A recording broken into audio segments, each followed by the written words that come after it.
Hey guys, welcome back to the channel. Having problems with VS Code, crashes, extensions not working, or weird errors? Let's fix that fast.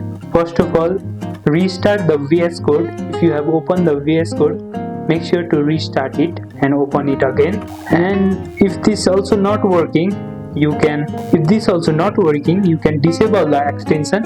Go to the extension. Here, disable recently installed or suspicious extension, and again restart the VS Code. Or step 3 is to clear VS Code cache. Delete the following folders. In Windows, %appdata %/code/cache.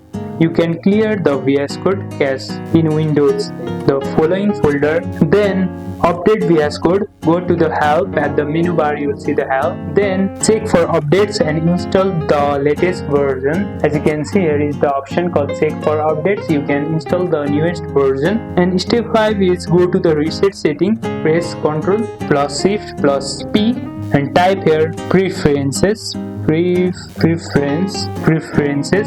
Then open settings JSON, this setting. Then rename or delete settings.json to reset all the settings. Step 6 is to reinstall the VS Code. Uninstall the VS Code. You can uninstall this VS Code and reinstall from the website again. And that's it, your VS Code should be running smoothly again. If this helped, hit like, subscribe and comment below what issue you fixed today. Happy coding!